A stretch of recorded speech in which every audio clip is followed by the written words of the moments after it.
પવિત્ર વાતાવરણ અને સમસ્ત પ્રજાપતિ સમાજનું આ વિસ્તારનું અમારા સાહેબ નામ બોલાઈ ગયું મને,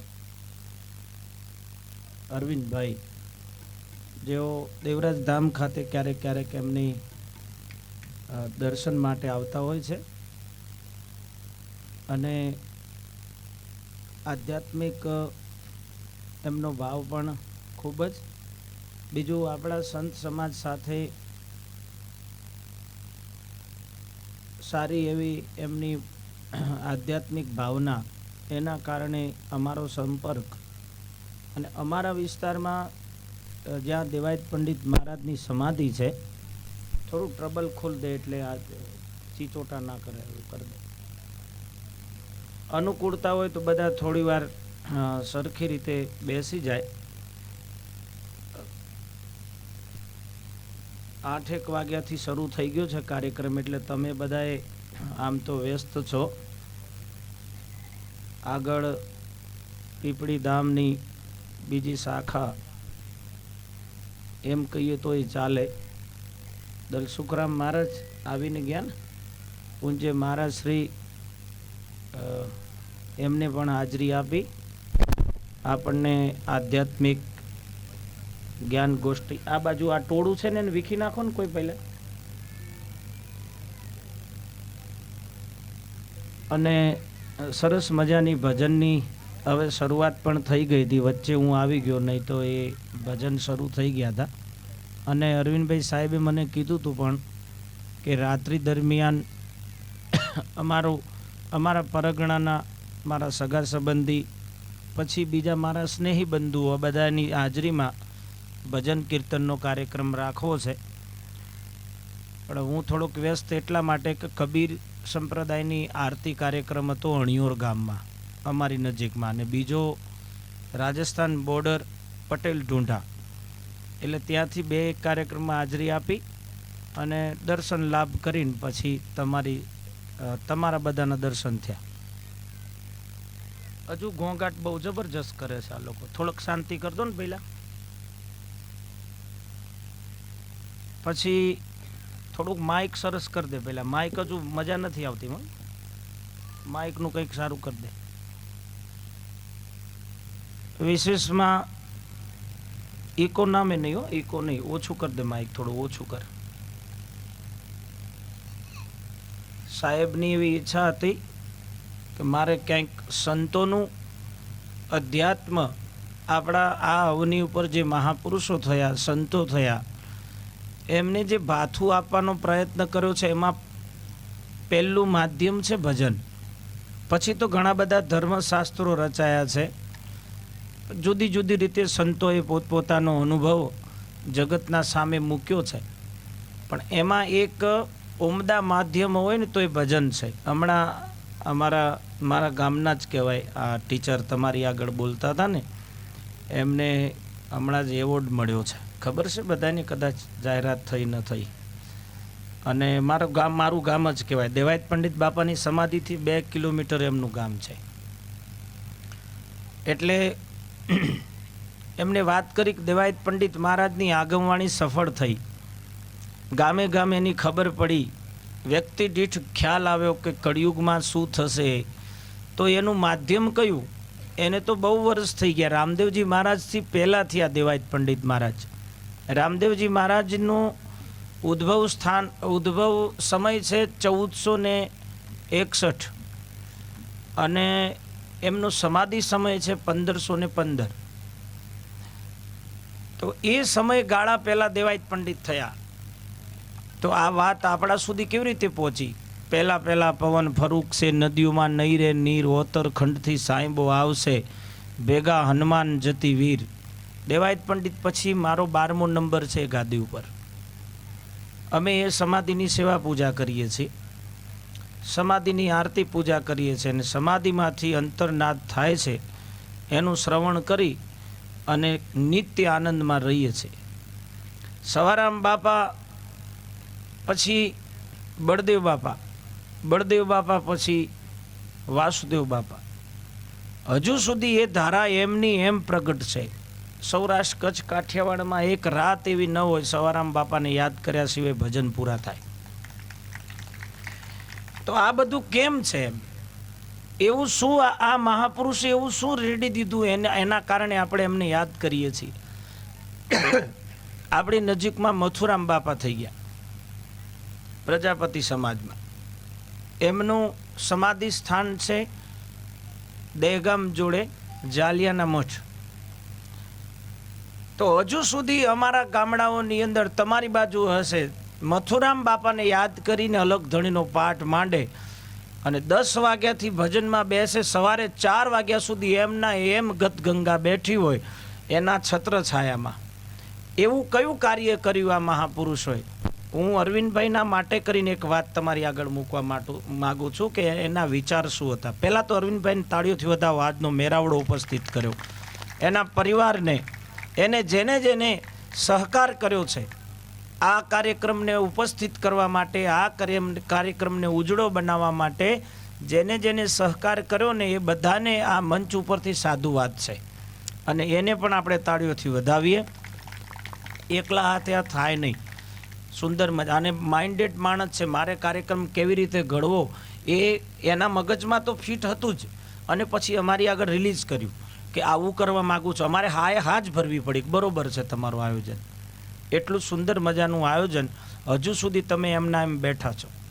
પણ મૂળ વાત મારે કરવી છે કે આ મહાપુરુષો એવું કેવું અધ્યાત્મ, એવો કેવો અનુભવ અને કોના દ્વારા આપણા સુધી પહોંચો. 3-4 પેઢી પહેલા સવારામ બાપા થઈ ગયા. રામદેવજી મહારાજને 1515ની સાલ તમે ગણો, એટલા સમય પહેલા રામદેવજી થયા. એના પહેલા દેવાયત પંડિત થયા, એના પહેલા મહેતા નરસિંહ થયા, એના પહેલા બાઈ મીરા થયા. તો આ મહાપુરુષોને આપણે યાદ કરીએ છીએ. કેમ હમણાં અમે આવતા હતા, ભાઈ બહુ સરસ 1-2 પંક્તિ ગાયા, મને ઝીણો ઝીણો નાદ સંભળાય ગુરુજી મારા આવે છે. આના લેખક કોણ છે? દાસી જબુ. પીપળી ધામની અંદર સિદ્ધ મહાપુરુષ થયા. લગભગ મારા માનવા પ્રમાણે ન્યાયી સમાજમાંથી હતા માતાજી. દાસી જબુ રામાની દરગાહમાં કીર્તાર પૂરજો કોડ. આ દાસી જબુ એ વખતે થયા. એના એક એક ભજનો તમે જુઓ, એક એક શબ્દો જુઓ તો એ વસ્તુ અમર છે. એમના અનુભવ એમાં લખાઈ ગયા છે.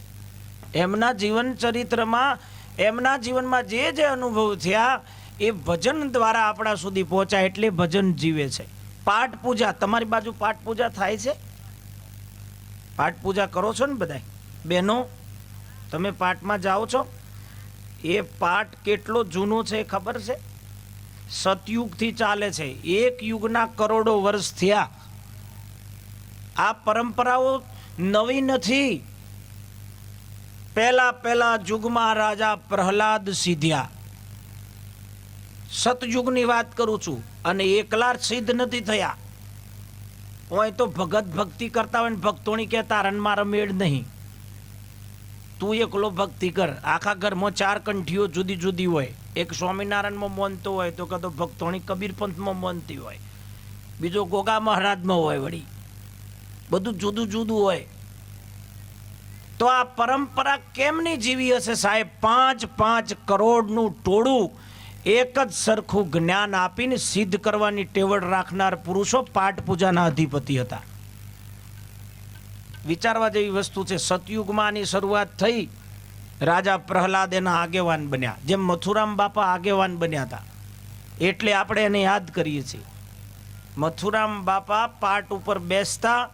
સાહેબ અમારા મલકનો દાખલો છે. આકડાનું દૂધ મથુરામ બાપા પી ગયેલા. આકડિયાના દૂધ અતિ ઘણા ઉજળા, એના પીવાથી તરત જ મૃત્યુ થાય. ફોરેટ છે ને એ તમારા અડધો કલાક રાહ જોવડાવે. ફોરેટ સમજો છો? આ કપાસમાં એમાં નાખે ને, એ ખાઈ જાઓ ને તો અડધો કલાક જીવી શકો તમે. 108 આવે ને તે સુધી ટકો. પણ આકડાનું દૂધ પીધ્યા પછી તરત જ કાળજું ફાડી નાખે સાહેબ. એ આકડાનું દૂધ પચાવનાર પુરુષ આપણા મલકનો છે. આ તમારા કપડબંધી નજીક એમનું ગામ છે, કઠાણા. બાપાને તાળીઓથી નમસ્કાર કરીએ એ સિદ્ધ મહાત્માને.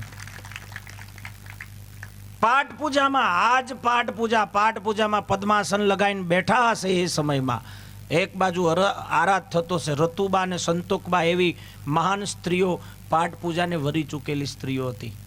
કદાચ કોઈને ખબર હોય તો જૂના ફોટા કોઈએ જોયા હોય ને મથુરામ બાપાના, તેના ભેગા બે મહાત્માઓ એકબીજા હતા. એકના હાથમાં રામસાગર, બીજાના હાથમાં તબલા, અને વચ્ચે મથુરામ બાપા બેસતા.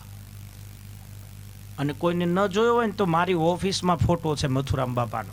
દેવરાજ ધામ આવો ને, દેવરાજ ધામ કેટલા આવ્યા છો? આંગળી ઊંચી કરો છો. બહુ ઓછા આવ્યા છો.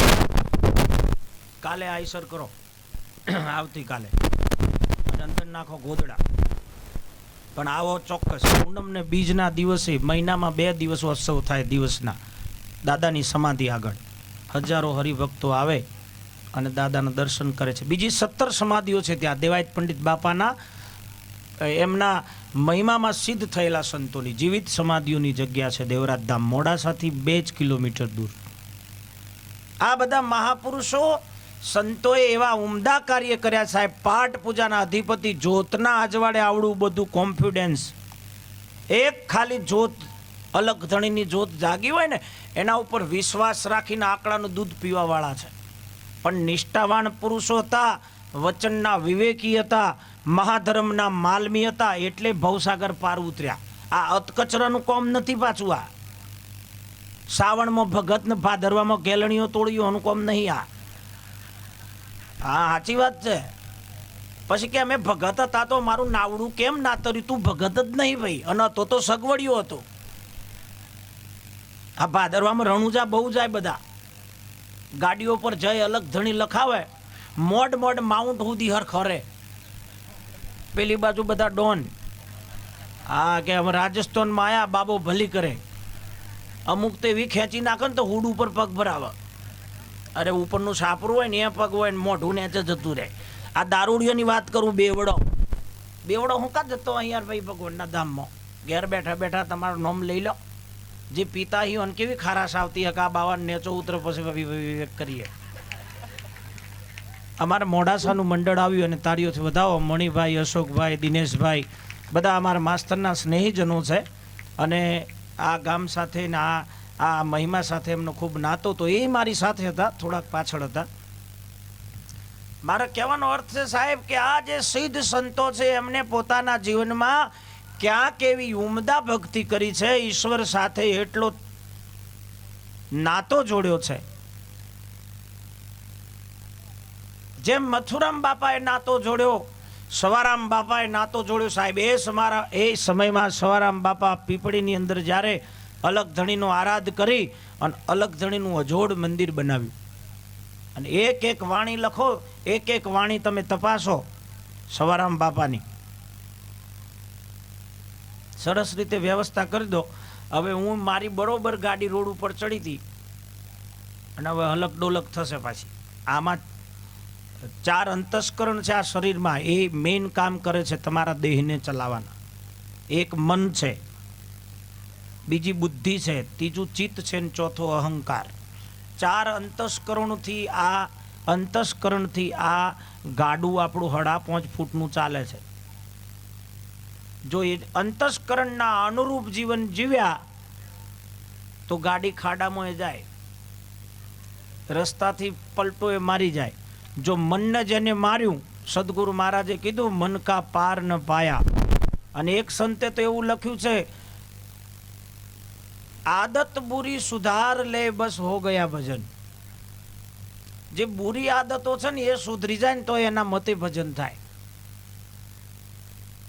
બીજું મન, અત્યારે મન છે ને એ મેન રોલ ભજવે છે. ઓમાંથી નવો ખાડો લાયેલી કોઈક વ્યક્તિઓ તો અહીં 2-4 દિન પહેલા નવો ચપ્પલ લાવ્યો હોય ને એ અહીં બેઠો અહીં, પણ 2-4 ઓટા માર્યા છે ચપ્પલ કન, મારો છૂક નથી. બોડી ભલે હોય પણ તમારામાંથી એક વ્યક્તિ ઓટો મારે છે, કોણ? મન. એટલું ચલિત છે. હમણાં કેવું અલગ ડોલા અમે મોનાયા તો કેવું બધું અલગ ડોલક થયું. તમે એ બાજુનું, હું એ બાજુ, તો મારી એ નજર પડી કે મહેમાન આયા હે ને, તો એ મન દોડે છે. આ મનનું કાર્ય છે. એટલે મન માટે કરીને પણ સંતોએ ભજનો લખ્યા, બુદ્ધિ માટે કરીને ભજનો લખ્યા, ચિત્ત માટે કરીને લખ્યા. ચિત્તની વૃત્તિ જેની સદાય નિર્મળી પાનબાઈ. પાનબાઈને ગંગા સતી ચિત્ત વિશે પણ લખ્યું, અહંકાર વિશે લખ્યું. એક જૂનું ભજન હતું, કદાચ કોઈ જૂના ભજનિક હોય ને તો ખબર હશે, સંતવાણીનો સથવારો. સંતવાણીનો જેને સથવારો લીધો ને એને જીવન જીવતા આવડી જશે. મીરાબાઈનો સથવારો લ્યો, એમાં સંતવાણી છે, તારી આત્માને ઓળખ્યા વિના રે ભવના ફેરા. એ કોણ નથી કરવું આપણે, હાથું જ રહેવા દો, નહીં તો મટે રે. બાઈ મીરાએ લખ્યું કે આત્માને ઓળખો તો ભવના ફેરા મટશે. અને એ ભજનનો તમે સથવારો લ્યો તો તમને આધ્યાત્મિક લાઈન સૂજે. આમ તમે કાયમ 24 કલાક હોબળો માટલા ઉપર માટલું, માટલામાં પોણી શું લેવાનું કહેવાય એમાંથી 24 કલાક હોબળ કરો, પણ એમાંથી લેશો હું? મને તો હું તો પૂછું છું કે તમે મિનિંગ કહો મને. આ માટલા ઉપર માટલું, માટલામાં પોણી, વોટ મિનિંગ? ઓનો અર્થ શું થાય? એક તો જુદો અર્થ થાય વળી, જૂના જમાનાનો સમજો તો. એ માટલાનું પોણી છે ને એ નેજા બધું રવાળા ચડાયું વધારતો, ઊંધા રસ્તે જ લઈ ગયું. અમે રણુજા પાઠમાં ગયા હતા વચ્ચે, ના પાડી હતી બેન્ડ વાજાવાળાને. મેં કીધું ભાઈ સાત્વિક રામદેવજી મહારાજનો ભજન વગાડજે, આ હો મયું મારો જો પાઠ કરવાનો તો પહોંચતો સુધી. પણ એનું હું ખોપડું ફાટી ગયું ખબર ના પડી. વચ્ચો વચ્ચ રણુજામાં જ્યાં અને ઓને પેલું ઉલરું ચડાયું. મને કે ઉલરું બીવડાવા. પછી મેં કીધું હું બગીમાંથી ઉતરી જાઉં, કહો તો પછી તું બંધ કર. બેડે બેડે બંધ કરાવ્યું કે પબ્લિક માગે છે. અલ્યા પબ્લિક માગે છે પણ મિનિંગ શું છે? હા, તને જો ઉલરું જ બીવડાવતું હોય તો પછી તું બીજું બધું તો ચમનું સર કરી શકે? આ તો ભવસાગર પાર ઉતરવું છે આપણે તો ભાઈ. અને આ જ મનુષ્ય દેહમાં પાર ઉતરાશે, હવે બીજો કોઈ રસ્તો નથી. બીજી 84 લાખ યોનીમાં એક જ યોની એવી છે મનુષ્ય યોની, એમાં પાર ઉતરવા માટેનો સારામાં સારો રસ્તો છે આ, જેને મનુષ્યનો અવતાર કીધો. એટલે ઓમાં ફરીફૂટ થવાય. એટલે વાણીનો સથવારો લીધો. અને અરવિંદભાઈના પુસ્તકનું નામ છે સંતવાણીના સથવારે. કોઈનો હથવારો હોય ને તો જવાય. તમે એમ કહેતો હોય કે ડાકોર ઓટો મારવો તો પણ કોઈક હંગાત મળ્યો હોત તો.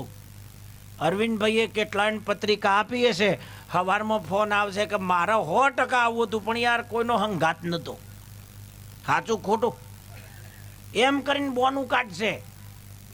અને અમુક બઈઓ એવી હોય તો સોરોને સૂંટલા પર સોરો રોવું એટલે પેલો કે નહીં જવું તાણામાં, છોકરો ચીચારે ચડાયો. ગમે જે કરીને બંધ પડ્યું. સથવારા વગર જીવન નથી. ક્યાંક સદગુરુ મહારાજનો સથવારો, જેને સદગુરુનો સથવારો મળ્યો ને એ ભવસાગર પાર ઉતરી જાત. હિસ્ટ્રી તપાસો, રામચંદ્રને ગુરુનો સથવારો, ભગવાન શ્રી કૃષ્ણને ગુરુનો સથવારો, મહાસિદ્ધ મહાપુરુષ રામદેવજી મહારાજને બાવા બાળીનાથનો સથવારો.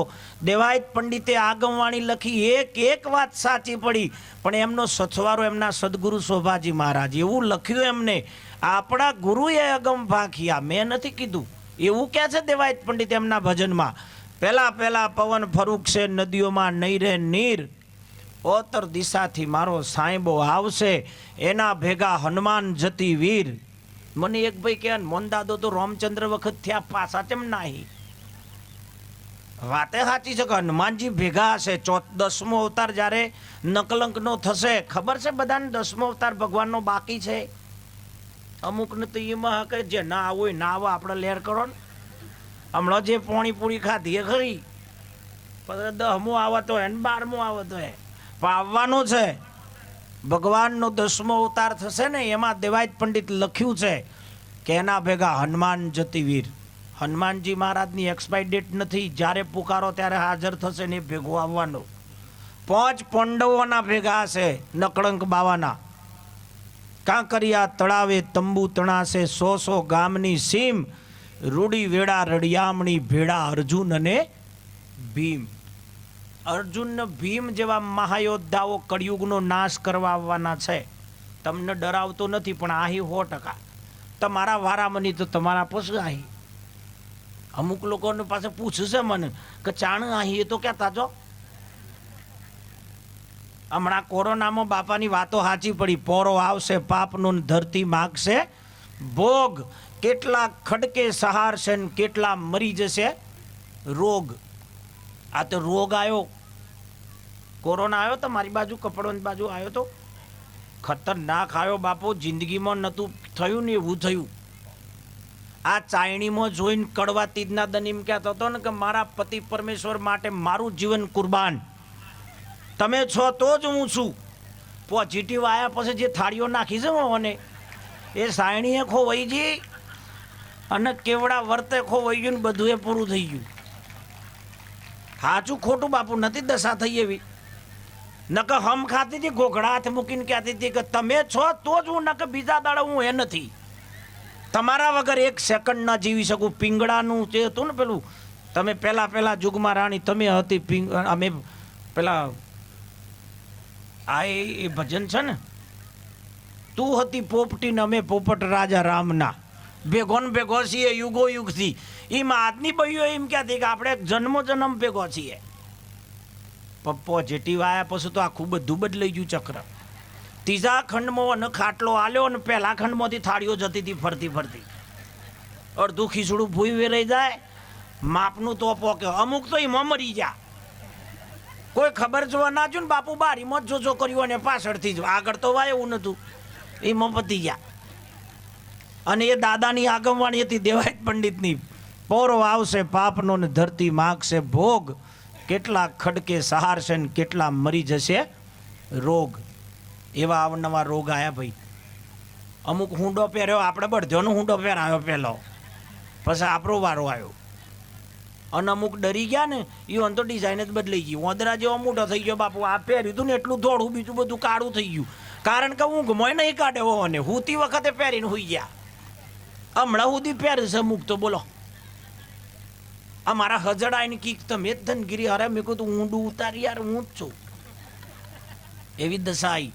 પણ એ દાદાની આગમવાણી સાચી પડી. અને એટલા માટે કહું છું કે આ સંતોએ ભજનનો સથવારો લીધો, પહેલા જ્ઞાનનો સથવારો લીધો, સદગુરુ મહારાજનો લીધો, અને પછી દયા એ સંતોને કે આગળ આ વાત કરીએ, આ જનતા જનાર્દન ચેતી જાય ને ધર્મે લાગી જાય.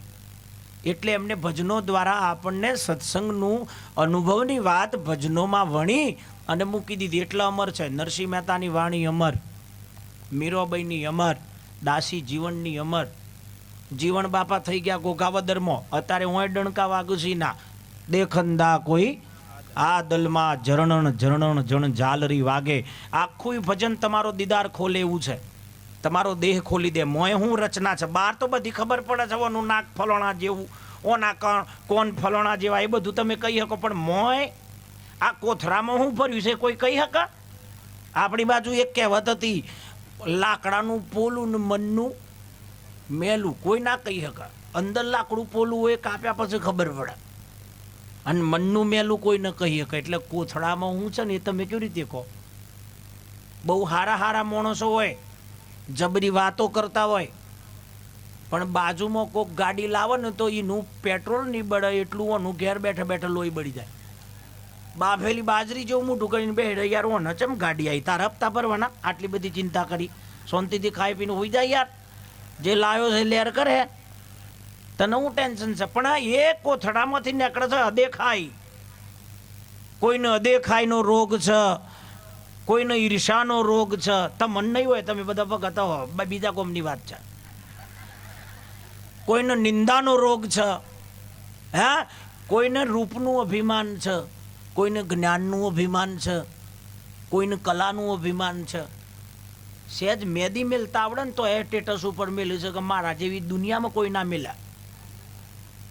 એને પોતાનો ગર્વ છે. પેલા કોઈ એમ કે ને મને અભિમાન નથી, એવું કહેવા વાળો એ અભિમાની છે. એટલે આ બધો દુઃખ જે છે ને એ સદગુરુ મહારાજની કૃપા સિવાય શક્ય નથી જાય.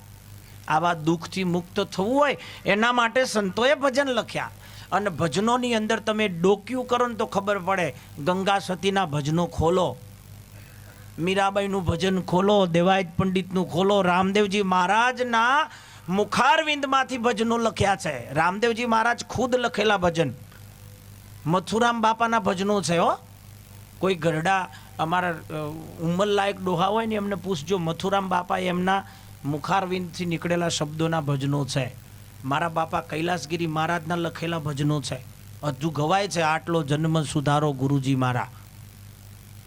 રમતા જોગી આયા નગરમાં ગવાયું કાશીમાં, ડંકા વોય વાગે છે. આપણે બધા ગાઈએ છીએ ને પહેલાં આ બધું આ તમારું આ જે અમારું આ વાજિંત્રના મિત્ર મંડળનું વધાવો બરાબર જબરજસ્ત. જે સાજ વગાડવાવાળા એ પાછું અલભ્ય છે, એમને મળતું નથી. આ ગાવાવાળા તો બહુ છે, બધા એકી સમય ગાઈએ પણ બાથરૂમમાં જ ગોય નાતી વખત પછી બાયણે નથી ગવાતું. આ બે શબ્દો સારા વણીને ગાવા એ કઠિન છે પેલા, હે ને. અને ગાવામાં પાછું તમે એમાં ઉમેરો કરો, અધ્યાત્મના સાથે નાતો હોય એ વસ્તુ તમે રિલીઝ કરો ને, એ જનતા જનાર્દનના ઉપયોગી થશે. એક વાણી હેમંતભાઈ ચૌહાણે ભજન ગાયા, આખી દુનિયા નોંધ લે છે. નારાયણ સ્વામીએ ભજન ગાયા, ભજન જ ગાયા. કાનદાસ બાપુ દ્વારકામાં ભજન ગાયા, આખી દુનિયા એની નોંધ લે. સવારામ બાપા ભજન ગાયા, બળદેવ બાપો ગાતા, વાસુદેવ મહારાજ ગાય છે, એમનો દીકરો ભૂપેન્દ્ર મહારાજે ગાય છે, તારે નરસિંહ મહારાજ ગાય, મનુ મહારાજ ગાય. બધા મહાત્માઓ કેમ ગાય છે? આ સંતોની પ્રણાલિકાઓ જીવતી રાખવા માટે, અને ભજન જ ગાય છે. ઓવર નથી થઈ ગયું ને? અમુક ડોળા કાઢે છે એટલે મેં કીધું ભાઈ લેટ, તમને એવું નહીં કે મોડો આવ્યો ને માથા કુટલી દીવો ને ભાઈ. હા બધા તો બહુ એક ભાઈને ગુરુ કર્યા, પણ ગુરુ એવા ને અઠવાડિયામાં 3 વખત જો એક ચેલાન, તો ચેલો એ કંટાળ્યો કે આવા ગુરુ યાર માપના આવું તો બરોબર. એ પાછા ગુરુ તો વળ્યા, શુક્રવાર તો આવ્યા હતા ને સોમવાર આ બાજુ આવતા હતા. એટલે હું અને કીધું કે વાહ ગુરુને સોડવવા હોય મારી ભાષામાં ખબર પડે, એટલે 100 કિલોમીટર બોલી બદલાઈ જાય. આ મારી બાજુ સોડવવું એમ કે રોકી દેવું, એ પછી આવે ના. ગુરુને સોડવવા લેવો અને એમ કર્યું, ગોદડો કે મને હાથ ઓઢાડ દે અને તારા ગુરુ આવું એટલે કહેવાનું કે તમારા ભગતનો તો હોય મોઢે તાવ છે. 100 ગોદડો ઓઢાડ્યો ને પેલો હું કરે, ગુરુ આયા, નમો નારાયણ, જે કીધું એ કીધું હે કે બાપુ તમારા ચેલાન તો તાવ ખૂબ આવી ગયો છે. અરે રે રે રે રે, તો આજે તો તાનો બીજી વખત આવી. બાપુ વળ્યા, પેલી બૂન થોડોક સુધી તો વળાવા જઈને પછી કીધું કે આજે બાપુ મારા ઘરની ચાય તમારથી ના પીવાય. ગુરુએ વાતા કીધા મેલ પાછો આવું. ગુરુ તો પાછા વળ્યા. બૂનને તો ખાલી ખાલી જ કીધું તું. અમુક બૂનો એવી હોય મેં મોનાવ એટલે કે જમવાનું ચમશે તમને એમ કે બાકી છે, એ બિચારો પછી એમ જ કે ભૂખ્યો હોય તો કે હવે પતી ગયું છે, કારણ કે બેહો થોડી વાર ને ચા પાણી કરીને નીકળો. અમુક ના ખવડાવો તો થાળીઓ પસાડ, રહોડામાં જઈને હું તો ફોન લઈને પેલાને ખબર પડે કોઈ મેળ નહીં પડે, સેલ મારા પાસે. બૂન તો ચા મેલવા જી, અને ગુરુને એમ કે તાણ મારા ચેલાને તાવ આવ્યો છે, કદી પગ દબાવું તો ગોદડામાં હાથ નાખીને પગ પકડ્યો. પેલાને ખબર નથી, એના મનથી મારા ઘેરથી જ છે. એટલી ને સીધું ગોદડામાં રહીને કીધું કે પેલું લપજ્યું, તો કે ના લપજ્યું નથી, ટોટે વળગ્યું છે, હજુ જાય એવું નહીં. આમાં ગુરુને લપ મોનું ચોથી આત્મજ્ઞાન થાય. હે આત્મજ્ઞાન તો ઘણું છેટું રહી ગયું ને પેલા. जिन्हें आपको जोया नहीं, दिल डाग को धोया नहीं, मन मैल को खोया नहीं, साधु भया तो क्या हुआ. સંતોએ અનુભવની વાત લખી છે સાહેબ. આ દેહ દીદારને સાફ કરવા માટે સદગુરુ મહારાજના વચન સિવાય બીજો કોઈ કૂચો કોમ નહીં લાગે. આ મોઢો ધોળો કરવા માટે ઘણા ઉપાય છે. તારે આપણો હગો ના ઓળખી શકીએ એવું થોડું ધપ કરવું થઈ જાય, પણ બહારનું જ થાય ભાઈ. અંદરનું સાફ કરવા માટે, દેહ દીદાર સાફ કરવા માટે તો આપણા મહાપુરુષે કીધું છે કે ગુરુ વચનનો મહિમા છે ને, જે એક વચનનો વિવેકી બની જાવ ને તો દેહ દીદાર સાફ થઈ જાય, અને પછી ચોખ્ખું થઈ ગયા પછી આનંદ જ છે. એટલે અરવિંદભાઈને ફરી આપણે તાળીઓથી વધાવીએ. એક સુંદર મજાનું પુસ્તકની રચના કરી. ગત ગંગા મળી, અહીં 3 ગંગાઓ મળી છે. આજે જ્ઞાત ગંગા પણ છે, જ્ઞાન ગંગા પણ છે. દલસુખ મહારાજ આધ્યાત્મિક પ્રવચન કરીને ગયા ને પેલા, હે ને, મોજ આવે વાહ. જ્ઞાત ગંગા, જ્ઞાન ગંગા અને ગત ગંગા, 3 ગંગાઓ છે. જેને જેવી ડૂબકી મારવી એવી મારી લે. અને હવે મને ક્યારનું કહી રાખ્યું હતું કે રામદેવજી બાપાની એક આરતી કરશું આપણે, તો બાપાની આરતી કરીએ.